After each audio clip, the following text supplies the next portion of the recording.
Welcome to Starbound, where every star tells a story. Have you ever imagined a fearsome alien invasion halted not by superior firepower, but by human resilience and unexpected alliances? Let's get into the story. Admiral Qatar, a beast of a volcanics. He was a warlord looking to expand his dominion. He snarled as the human resistance fighters vanished into the dense foliage, taking another volcanic strike team with them. All he could do was watch on his ship's displays. The invasion was supposed to be swift, a clinical demonstration of volcanic superiority. 2 cycles ago, they had emerged from hyperfold mere light minutes from this primitive world called Earth. Their scans painted a picture of a disorganized species, barely spacefaring, reliant on chemical propulsion. Easy prey. Instead, the humans had turned their inferior technology into a weapon, luring volcanics cruisers into deadly traps with falsified emissions and hacking their nav systems. And on the ground, Qatar shuddered at the memory of the ambush, those shrieking primates swarming from hidden nests, tearing into his proud warriors with crude projectile weapons and savage ferocity. The volcanics had superior, everything. Better weapons, shields, and equipment, but they were getting outmatched. Small kinetic weapons were beating out massive lasers enough to vaporize a fully grown Grox. "Admiral," a comms officer interrupted his brooding. "We're receiving a transmission from the surface. Audio only, scrambled. It sounds like a distress call, sir." Qatar felt a flicker of satisfaction. Were the humans already breaking? "Patch it through." The audio crackled, then a voice emerged. A volcanic's voice, but laced with an undertone of fear Qatar had never known his people could produce. "Mayday? Mayday. This is Commander Vilas of the Voltrax. We are under heavy attack. Unidentified hostiles. Repeat, they're everywhere." The Admiral's spines twitched. The Voltrax? That was their heaviest ground assault cruiser. "Vilas, identify the hostiles." They're humanoid, sir. Wearing primitive camouflage. Firing kinetic weapons." The commander's voice hitched. "They fight like Karathi demons, Admiral. We need extraction. Immediate." The transmission cut off in a burst of static. For the first time since the invasion began, Admiral Qatar felt the icy touch of something akin to fear. A tense silence gripped the bridge of the Volcanic's flagship. Qatar stared at the dead comm display, replaying Commander Vilas's panicked pleas. Guerrilla tactics were one thing, but decimating an entire assault force? These hairless apes were more dangerous than any predator his analysts had dreamt up. "Admiral," his tactical officer ventured, "if the Voltrax has fallen, the human resistance on the surface must be far better equipped than we estimated. Do we withdraw?" The word felt like acid on Qatar's tongue. The Volcanic's armada had never retreated from a conquest. Never. Suddenly, an alert blared. "Multiple energy signatures detected, sir," the sensor officer shouted. "They're converging on our position. Fast!" "Human warships!" Qatar barked, his battle instincts finally kicking in. "Negative, Admiral. Readings don't match any known Earth craft. They're small, agile." The sensor officer flinched. "They're firing, sir. Some kind of directed energy bursts." The bridge exploded into chaos as the first barrage struck. But these weren't the crude missiles the humans had used before. These energy blasts sliced through shielding as if it were mere vapor, carving glowing gashes into the flagship's hull. "Breach on Deck 5, atmosphere venting." "Power fluctuations in core systems." "Admiral," the comms officer's voice held a chilling certainty. "Those energy signatures. I recognize them now. They're volcanics." Qatar felt the world tilt. Their own weapons were being used against them. How? Had one of his cruisers been captured intact? The realization struck him like a meteor. This wasn't an attack. It was a rescue. His assault had taken too long. The human allies were here to save them. Panic flared through the bridge as the reality sank in. The attack from the heavens wasn't orchestrated by the humans. Another Volcanic's force had arrived, and their target was clear. Qatar's invasion fleet, caught off guard and crippled by the tenacious human resistance, was now prey. "Incoming transmission," a crew member shouted. On the main view screen, the face of a Volcanic's female materialized, her golden eyes blazing with cold fury. "Admiral Qatar!" she hissed, her voice echoing through the damaged bridge. "This is High Commander Serene of the Retribution Fleet. Your unauthorized aggression against a sentient species violates interstellar accords." Saurine's manicured talons gestured behind her, revealing rows upon rows of Voltanic's warships dwarfing Qatar's battered fleet. Despair clawed at his gut. The warlords were given free roam as long as they didn't break the accord. However, Qatar had pushed it too far this time. He was going to be reeled in by the High Commander. His warlord status was surely revoked. "This is madness, Saurine!"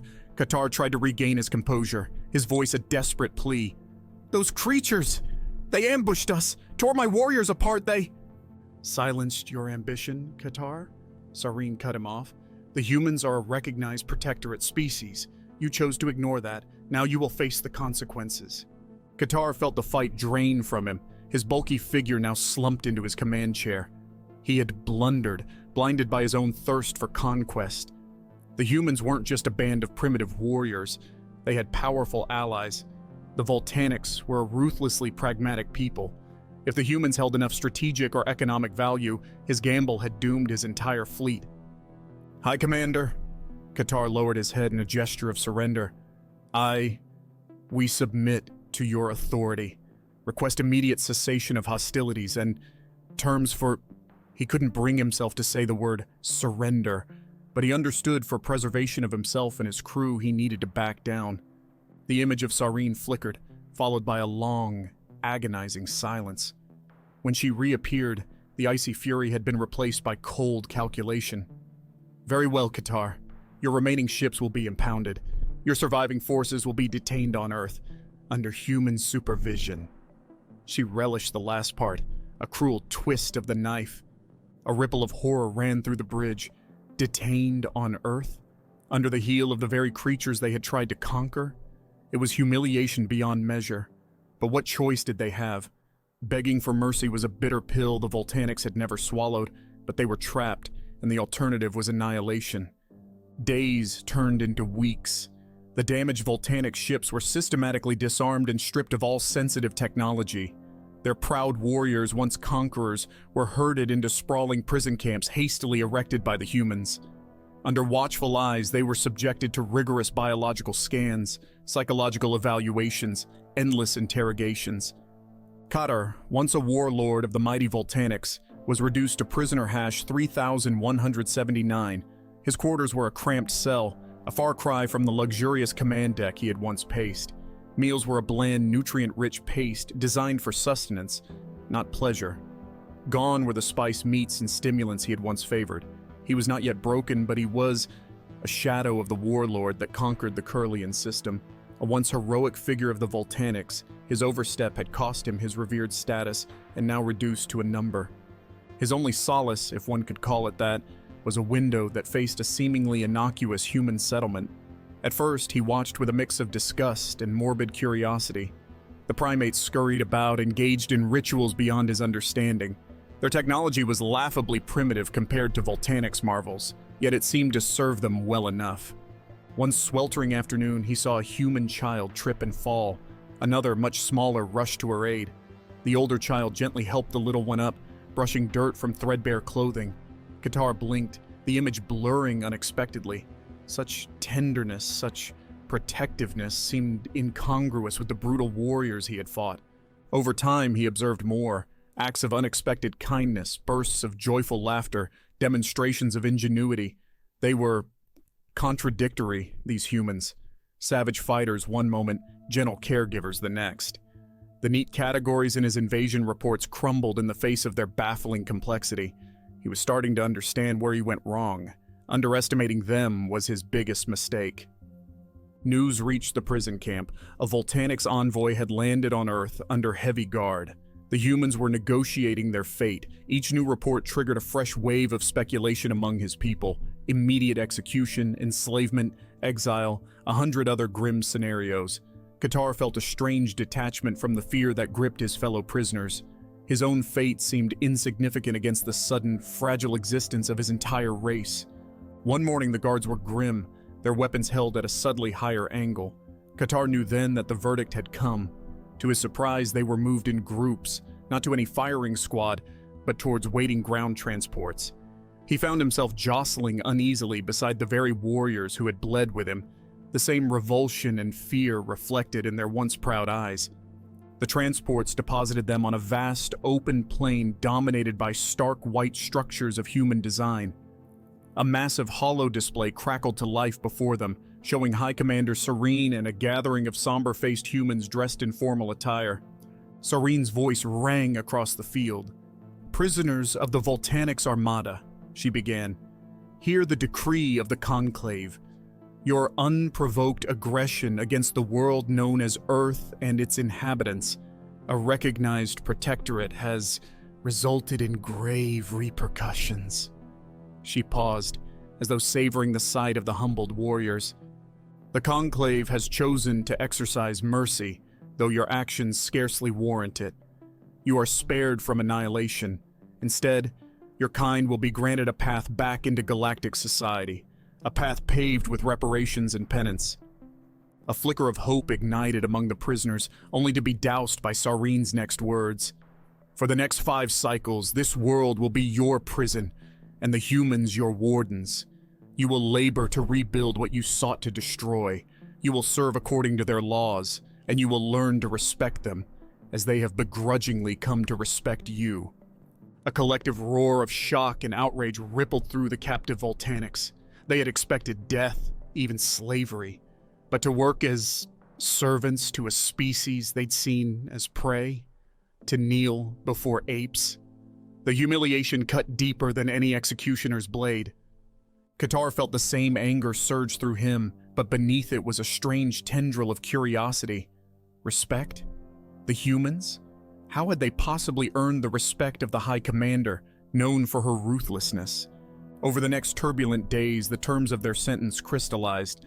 The Voltanics were broken into work crews, each assigned a different human project rebuilding damaged infrastructure, agricultural labor, participating in ecological restoration of areas ravaged by the brief war. Commanders of the fleet all spread into different groups, avoiding a potential of concerted indiscipline. Qatar found himself repairing a sprawling, oddly shaped human structure, a power plant, they called it, a structure capable of generating vast amounts of energy. He had been isolated from the rest of his work crew, a mixture of lower-ranked Voltanics. Their overseers were human military, hardened veterans who treated the Voltanics with a chilling mix of disdain and resigned professionalism. Every command, every glance was infused with the unspoken message, "You started this, now finish it." Initially, anger fueled the Voltanics. They worked sullenly, finding small ways to sabotage and delay, a loosened bolt, a deliberately neglected weld. But the humans anticipated such tactics. Each act of defiance was met with swift, impersonal discipline. Rations were cut, rest periods denied. The message was clear: disobedience would only make their sentence harsher. One day, a fire broke out in the power plant. A faulty reactor, the humans explained tersely, overtaxed by the demands of repairing damaged Voltanics warships. Chaos reigned as human workers rushed to contain the blaze. Qatar, forgetting his affront for a moment, reacted instinctively. His knowledge of Voltanics tech gleaned during the invasion was surprisingly useful. He managed to isolate the damaged conduit, preventing the fire from spreading. "Silly apes can't even control a simple fire," he thought to himself. A grizzled human sergeant, face smudged with soot, approached him. "Not bad. Lizard skin." He grunted with a grudging nod. It wasn't praise, but neither was it the familiar contempt. That nod of acknowledgement was a turning point. It was subtle, easily missed. Yet from that day forward, Qatar watched the humans differently, studying them with a bit more notice now. There was the young medic, small and unassuming, who patched up injured Voltanics prisoners with clinical efficiency, never flinching at their menacing physiology. He noticed the patience shown by an elderly engineer, painstakingly explaining basic concepts to a group of arrogant Voltanic scientists who had once dismissed human knowledge as primitive. Then, there was the moment that truly shook him. A massive storm front moved in, threatening a recently planted field crucial to the local food supply. The humans toiled desperately to reinforce shelters, while the Voltanics were ordered into the relative safety of their barracks. Restless, feeling a strange sense of obligation, Qatar disobeyed orders. Outside, chaos reigned. Gale force winds tore at makeshift shelters, and rain lashed down like needles. Without thought, he joined the struggling humans. His superior strength, honed by generations on a higher gravity planet, allowed him to haul support beams and secure tarps. Hours later, they collapsed in exhaustion, the field saved. His disregard of orders had gone unnoticed, or perhaps willfully ignored. A wiry human, barely older than a child by volcanic standards, looked at him through rain-streaked eyes. In that glance, Qatar saw neither fear nor hatred, but a grudging sort of comradeship. Slowly, with agonizing slowness, it began to dawn on Qatar. The human strength wasn't in their weapons or their ships, though both were formidable. It lay in their adaptability, their tenacity, their baffling willingness to see the potential in those they had every reason to despise. As the cycles turned, the chasm of hatred between the volcanics and humans didn't magically disappear. There were still sneers, threats whispered under breath, and moments where raw violence seemed seconds away. But Qatar witnessed a change, a shift in the balance, a begrudging acceptance of their intertwined fates. He saw it in small gestures: wounded volcanics prisoners treated with the same care as injured humans, a shared meal between off-duty guards and their charges, a ripple of laughter as a human child, with astonishing audacity, tried to mimic a volcanics warrior's complex tail movements. Qatar himself became something of an anomaly. His technical expertise proved invaluable to their human supervisors. He began to teach, at first reluctantly, then with a strange, newfound satisfaction, as he watched human and volcanics engineers work side by side, sharing knowledge rather than missiles. His fluency in the human tongue became an asset as he found himself mediating disputes, not as a warlord but as a translator of sorts, bridging the cultural gaps that fueled misunderstandings. When he found himself explaining the volcanics concept of honor to a baffled audience, and then, in turn, struggling to express the human notion of mercy to his own people, he realized how far he had traveled from the single-minded arrogance of his past. Then came the day he never imagined. News reached them of a diplomatic crisis, a breakdown in negotiations on a distant world. Volcanics delegates were needed, experts who understood the intricacies of the treaty and could find common ground between the feuding factions. The humans, in a move that stunned both their own people and the volcanics prisoners, chose Qatar.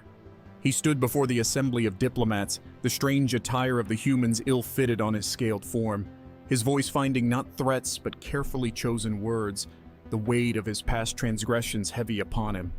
Yet he negotiated with newfound skill, drawing on both his knowledge of war and the lessons of peace learned on the battlefield called Earth. Success was agonizingly slow, the terms debated, contested, revised on a glacial timescale frustrating to him. But the humans who observed his efforts offered encouragement, and their patience mirrored his own developing understanding of this strange species. The negotiations stretched on, but slowly, a new kind of respect was forged, not from fear of superior weaponry, but from hard-fought understanding. In the final hours, tension hung heavy in the ornate conference chamber. Yet, when the agreement was finally reached, it felt less like a victory than a fragile bridge built with blood, sweat, and something akin to humility. Back in his temporary quarters, Qatar pondered the strangeness of it all. He, a former admiral, now held sway not through his battle fleet, but through words forged in the furnace of failure. 5 cycles came and went with surprising speed. The day of the volcanics' departure dawned with a complicated mix of emotions. Home beckoned, and with it the monumental task of rebuilding their shattered society. Yet, something bittersweet lingered. He was torn between the familiar yearning for his own world and a newfound appreciation, perhaps, for this planet of contradictions. High Commander Serene arrived to collect the remnants of her fleet, her expression unreadable. She observed the interaction between the volcanics and their former human captors. Gone were the glares and the shackles. There was still wariness, but also an undeniable sense of connection. It was a connection born of struggle and grudging respect, a tenuous thread woven across the chasm of past aggression. As the volcanics boarded their ships, a human delegation approached. Their leader, the same wiry soldier who had shared a rain-soaked field with Qatar, offered a stiff salute. Then, with what could only be termed awkward formality, he presented the former admiral with a data crystal. "Inside," the human explained, his voice rough, "you'll find a complete archive of your time here. The work you've done, the technology you've shared, the records of your collaboration. He hesitated over the word, but it hung heavily in the air. It's not forgiveness, understand, not yet, but it's acknowledgement. Qatar received the crystal with a gesture of his own people, one that spoke of gratitude and a lingering sense of regret. As the volcanic ships lifted into the sky, he turned and cast his gaze back at the blue-green marble that was Earth. It was a strange place, this world, full of contradictions, a blend of savagery and nobility that still baffled him. Yet he knew, with absolute certainty, that he and his kind were forever changed by their time among the humans. The change wasn't comfortable. It was an uneasy shift of perspective, a realization that underestimating an enemy could be as catastrophic as waging war in the first place. Perhaps, just perhaps, there was a path forward, a path where respect wasn't forged from the barrel of a weapon, but earned from shared struggle and a willingness to see beyond the surface. Qatar had a newfound respect for humans. He finally understood what the High Commander had valued their presence within the galaxy. Whilst imprisoned, he had gained friendships with his captors.